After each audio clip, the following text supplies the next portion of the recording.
Guys, welcome to the mysterious 369 tarot. कैसे हो आप सभी? उम्मीद है आप सभी बहुत अच्छे होगे और अपनी लाइफ में आगे बढ़ रहे होगे। सो गाइस, मैं हाज़िर हूँ आप सभी के सामने एक न्यू रीडिंग लेके, और रीडिंग होगी करंट फीलिंग्स, करंट एनर्जीज़ के लिए। अभी देखेंगे कि इस वक्त आपके पार्टनर की करंट एनर्जीज़ आपके लिए क्या हैं, वो इस वक्त आपके बारे में क्या सोच रहे हैं, कैसा फील कर रहे हैं, उनके फीलिंग, इमोशन, थॉट्स आपके लिए क्या हैं। ओके, तो चलिए रीडिंग को शुरू करते हैं और देखते हैं क्या आता है रीडिंग में। पॉजिटिव रहना है आपको। और ये एक general timeless and collective reading है। आप इसे जब मर्जी देख सकते हो, आपको हेल्प करेगी। और अगर आप मुझसे पर्सनल रीडिंग लेना चाहते हो तो स्क्रीन पर व्हाट्सएप नंबर दिए गए हैं, आप उस पर कांटेक्ट कर सकते हो। ओके, तो चलिए देख लेते हैं क्या आता है रीडिंग में। Let's see.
Okay, let's see.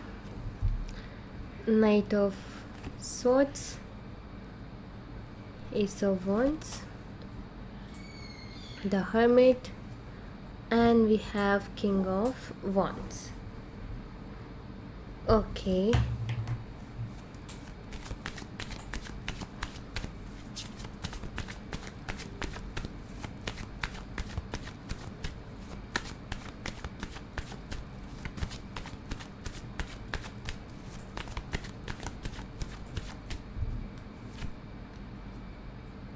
Ace of Cups, the Hangman, Three of Wands, and Two of Pentacles. Bottom of the deck say the Devil with the Six of Swords. Okay, यहाँ पर मैं आपको sign बताती हूँ सबसे पहले। तो यहाँ जो साइन है वो है एरीज, लियो एंड सैजिटेरियस। मेष, सिंह, धनु राशि। Gemini, Libra, Aquarius. मिथुन, तुला और कुंभ राशि। Cancer, Scorpio, Pisces. कर्क, मीन, वृश्चिक राशि। वर्गो एंड कैप्रिकॉन, मकर राशि और कन्या राशि। तो ये साइन मुझे दिखाई देते हैं यहाँ पर। मोस्टली यहाँ पर सारे ही साइन अवेलेबल हैं, बस एक आध को छोड़ करके। आई थिंक इसमें टॉरस नहीं आया है, बाकी सारे साइन आए हैं जहाँ तक मुझे दिखाई देता है। ओके, सो करंटली अगर मैं आपके पार्टनर की एनर्जीज़ को देखूँ ना गाइस, तो मुझे यहाँ पर ऐसा दिखाई देता है जैसे कि आपके जो पार्टनर है ना वो बहुत उलझे हुए हैं अपनी लाइफ में। और जैसे होते ना कि इंसान की खुद के दिमाग में ही एक जंग सी छिड़ी रहती है, वो इनके साथ हो रहा है। सबसे पहला कार्ड नाइट ऑफ सोर्ड्स का है। इनको मूड स्विंग्स हो रहे हैं। किसी एक थॉट पर, किसी एक चीज़ पर फोकस नहीं कर पा रहे हैं। लगातार इनके थॉट्स बदल रहे हैं। कोई थॉट आता है दिमाग में तो दिमाग उसका कुछ और एक्सक्यूज़ देता है और देन थॉट फिर चेंज हो जाता है। ऐसा कुछ इनके साथ हो रहा है। ये कोई एक फ़ैसले पर रुकना चाहते हैं, ये कोई एक फ़ैसला लेना चाहते हैं, ये अपनी लाइफ में ग्रोथ देखना चाहते हैं, इस रिलेशनशिप में ग्रोथ देखना चाहते हैं। लेकिन कोई एक, कहते हैं ना कि इनको ऐसा लगता है कि कभी कभी ऐसी सिचुएशन आ जाती है ना लाइफ में कि इंसान को ये लगता है कि यार यही एक टाइम है जहाँ जो भी मैं फ़ैसला लूँगा वो मेरी आगे की ज़िंदगी को तय कर देगा कि आगे मेरी लाइफ में क्या होना है, कैसे क्या हो सकता है। वो हमें दिखाई देने लगता है, हमें समझ में आने लगता है कि हमारा जो ये फ़ैसला होगा इससे हमारी लाइफ पूरी तरीके से बदल जाएगी, या तो बहुत अच्छी हो जाएगी या फिर बहुत ज़्यादा प्रॉब्लम्स आ जाएंगे। तो यहाँ पर ये उसी चीज़ में अटके हुए हैं कि कोई एक ऐसा ये फ़ैसला लेना चाहते हैं अपनी लाइफ में जिस पर ये अड़े रहें और आगे बढ़ें उसी के साथ, ठीक है।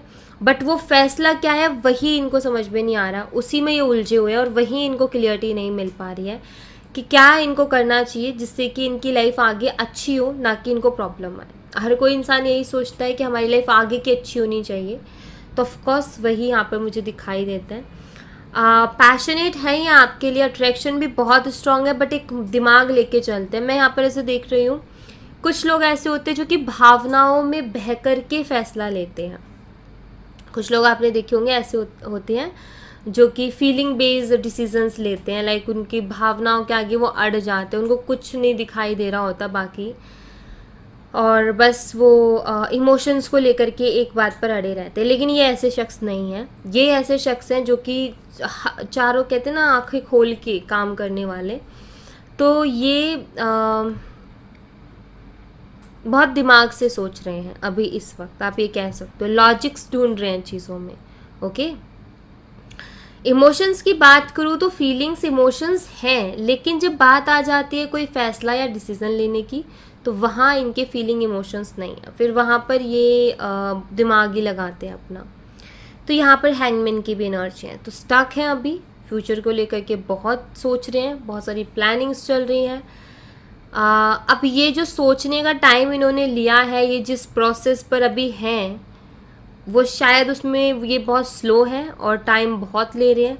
अब इसकी वजह से क्या है कि रिलेशनशिप में प्रॉब्लम्स आ रही हैं। रिलेशनशिप कभी तो ठीक है, कभी ठीक नहीं है, कभी तो अच्छे से बात हो रही है, कभी अच्छे से बात नहीं हो रही है, और ये बहुत ज़्यादा हो रखी हैं कन्फ्यूज़। और रिलेशनशिप में भी यही सारी चीज़ें हो रही हैं, इनके ओवरऑल लाइफ में यही हो रहा है कि किसी और चीज़ पर फोकस नहीं कर पा रहे, और सारी चीज़ें इनके उतार चढ़ाव, अभी ज़िंदगी इनके उतार चढ़ाव से चल रही हैं, गुजर रही हैं, और ये काफ़ी फ्रस्ट्रेट भी हो गए हैं। ऑफ कोर्स जब हम कोई फ़ैसला नहीं ले पाते, किसी क्लियरिटी पर नहीं पहुंच पाते, तो दिमाग वैसे ही चौक हो जाता है और कुछ समझ में आता ही नहीं है, राइट। तो वही हो रहा है इनके साथ भी। अब यहाँ पर अगर आप देखो ना, तो एक साइड एस ऑफ कप्स और एक साइड 3 ऑफ वॉन्ड है।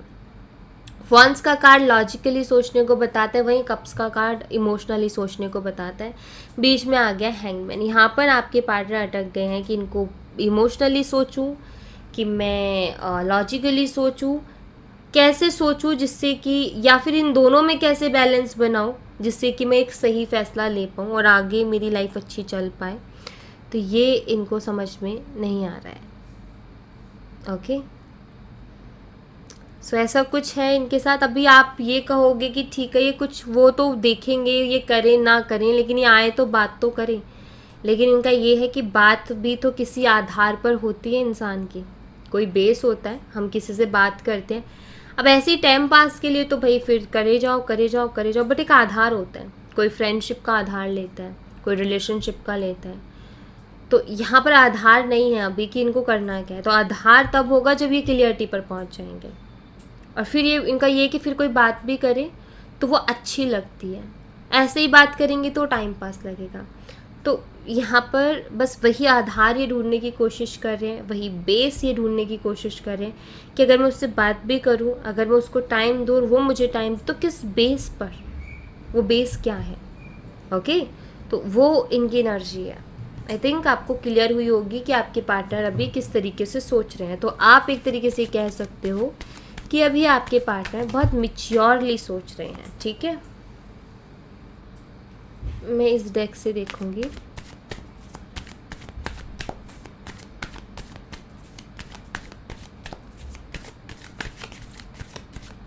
आप दोनों मैरिड भी हो सकते हो, और हो सकता है अभी सेपरेट हो, आप सेपरेशन में चल रहे हो, तो अब उस बीच में ये सारी प्रॉब्लम्स हो रही हैं।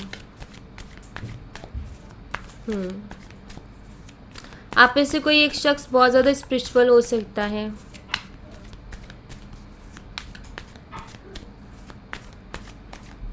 Okay.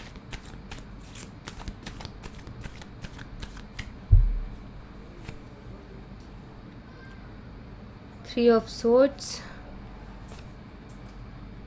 10 of Wands, the lovers.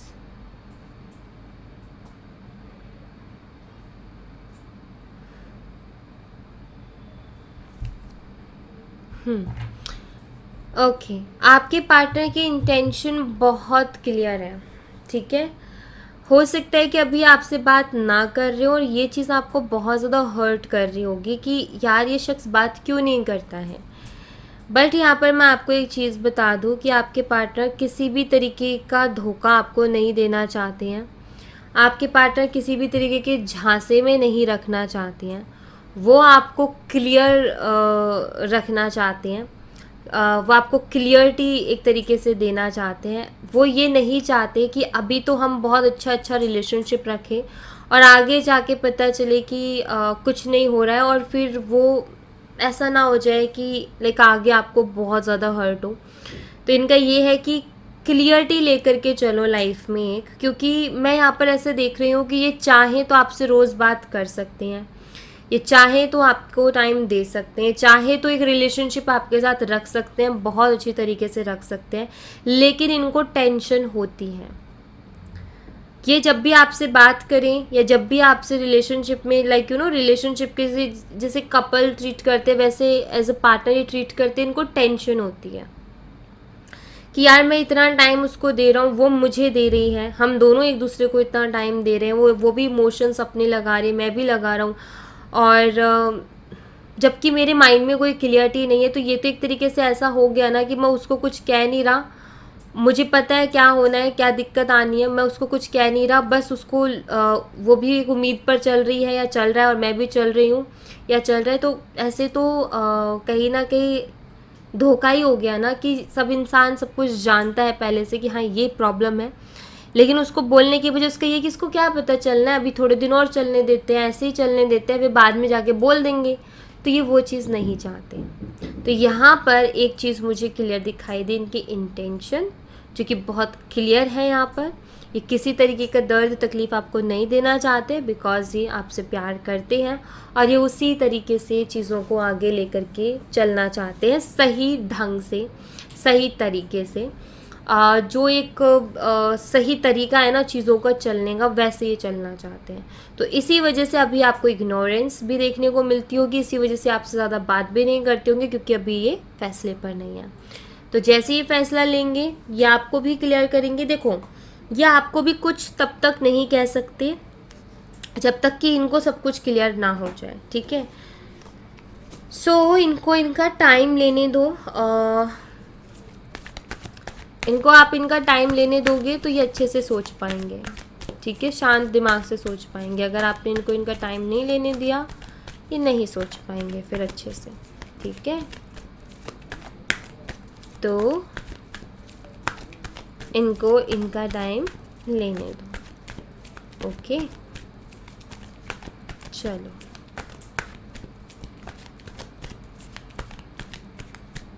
देख लेते हैं यहाँ से क्या आता है।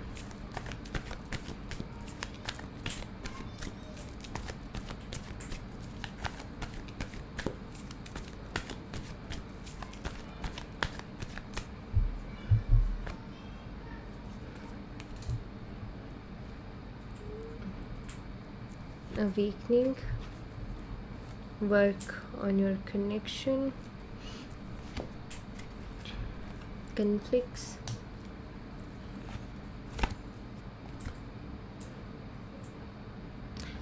ओके। आगे आने वाले समय में कुछ ऐसा होने वाला है गाइस कि जिस चीज़ को लेकर के आपके पार्टनर अपनी माइंड में फ़ाइट कर रहे हैं ना, जिस चीज़ को लेकर के आपके पार्टनर इतना परेशान है, आगे आने वाले टाइम पे ये होगा कि वो इससे बाहर आएंगे और उनको ये समझ आने लगेगा कि हम दोनों एक दूसरे के लिए ही बने हैं और आप ही हो जिनके साथ ये खुश रह सकते हैं या हैप्पी रह सकते हैं। चाहे प्रॉब्लम्स है, चाहे दिक्कतें हैं, जो भी है, लेकिन इनको एक चीज़ रियलाइज़ होने वाली है आगे आने वाले समय में कि सिर्फ आप ही एक ऐसे पर्सन हो जिनके साथ ये खुश रह सकते हैं। वो इनको महसूस होगा, वो इनको फील होगा। एंड आई फील कि कोई रास्ता भी निकल के आए। जैसे आप दोनों के बीच में जो कन्फ्लिक्ट्स चल रहे हैं इस रिश्ते में जो प्रॉब्लम चल रही है उसका कोई सल्यूशन निकलता हुआ भी मुझे यहाँ पर दिखाई देता है। एंड उस सल्यूशन के निकलने के बाद में ऐसा नज़र आता है जैसे कि आप दोनों ही मिल के इस रिश्ते के लिए कुछ वर्क करोगे। एक और चीज़ है यहाँ पर कि आप दोनों को ही मिल के काम करना पड़ेगा इस रिश्ते के लिए, ये मुझे यहाँ पर दिखाई देता है।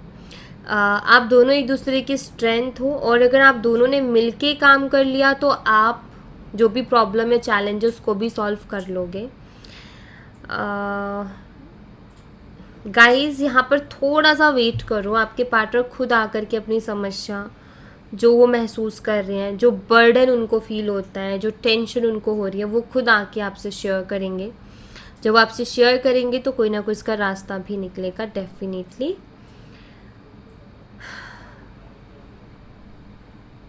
यहाँ पर थोड़ा सा वेट करो, ठीक है। यस और अपने आप को आप ऐसे बोलते होगे कि अरे मेरे लिए प्यार नहीं बना है, मेरे साथ तो हमेशा ऐसे ही होता है, जिस भी चीज़ को चाह लिया वो दूर हो जाती है और मुझे कभी प्यार नहीं मिला। सो यहाँ पर एक और मैसेज आपके लिए ये है कि आपके लिए भी प्यार है, आपके लिए भी सही चीज़ें हैं, आपके लिए भी वो सारी चीज़ें हैं जो आप चाहते हो। बस वक्त, आप ये मान लो कि वक्त ठीक नहीं है, जैसे ही वक्त ठीक होगा हर चीज़ चल के आएगी आपके पास, ठीक है। तो थोड़ा सब्र रखना है, ठीक है। यहाँ से देखते हैं क्या मैसेज है आपके पार्टनर की तरफ से आपके लिए।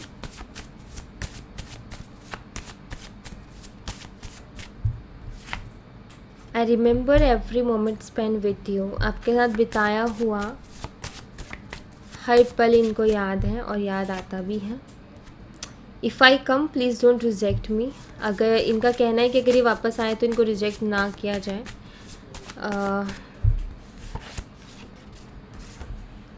आई could not express my love to you but God knows how much I love you. ये कह रहे हैं कि ये अपना प्यार एक्सप्रेस नहीं कर पा रहे हैं आपको, लेकिन भगवान जानते हैं कि कितना प्यार करते हैं। Never understand me why did I do this and why am doing it. इनका ये कि आप नहीं समझ पा रहे हो, उनको पता है आप नहीं समझ पा रहे हो कि ऐसा क्यों कर रहे हैं, बट उसके पीछे रीज़न है और इनकी क्लियर इंटेंशन भी मुझे यहाँ पर दिखाई देती है। Please meet me once. ये एक बार आपसे मिलना चाहते हैं। आई थिंक ये बहुत जल्दी ये चीज़ आपको बोल देंगे कि चलो मिलते हैं, एंड मिल के आई थिंक आपसे कुछ बातें करें। अगर तुम ना होते, ये एक सॉन्ग है, आप सुनिएगा, अच्छा सॉन्ग है। तू है वही दिल ने जिसे चाहा, ये भी एक सॉन्ग है। 2 सॉन्ग है, तो यहाँ पर आपके लिए कुछ मैसेज होगा, आप इसको ज़रूर से सुनना। आई एम सॉरी, ये सॉरी बोल रहे हैं, मे बी इनकी वजह से जो भी हर्ट हुआ उसके लिए। आई लव माई किड्स, मैंने मैरिड लोगों के लिए यहाँ पर जिक्र किया था। हो सकता है आपके बच्चे भी हों तो कह रहे हैं कि अपने बच्चों से बहुत प्यार करते हैं। I see your picture all time, ये आपकी फ़ोटोज़ सारे दिन देखते रहते हैं, ओके मतलब जब भी इनको मन करे देखते हैं। Please wait for me, I will come back. ये कह रहे हैं कि थोड़ा रुको, मैं आता हूँ, ठीक है। आएंगे ये, इनको थोड़ा सा टाइम दो। मैंने भी यही बोला था अभी रीडिंग करते टाइम, जो एनर्जी मुझे मिली, कि इनको थोड़ा सा टाइम दो, ये खुद आकर के आपको सारी बातें बोलेंगे। अभी ये खुद उलझे हुए हैं तो आपको क्या सुलझाएंगे, आपको क्या बोलेंगे। सो इनको थोड़ा सा टाइम दो, ठीक है। सो या thank you so much guys, ये थी आप लोगों के लिए एक छोटी सी रीडिंग। आई होप आपसे रेजोनेट की हो, आई होप आपको पसंद आई हो। रेजोनेट की हो तो मुझे बताना ज़रूर कमेंट बॉक्स में। पसंद आई हो तो लाइक ज़रूर करना, चैनल को सब्सक्राइब करना मत भूलना। मैं मिलती हूँ आपसे नेक्स्ट रीडिंग में, तब तक अपना ख्याल रखें। Bye bye, take care, see you again.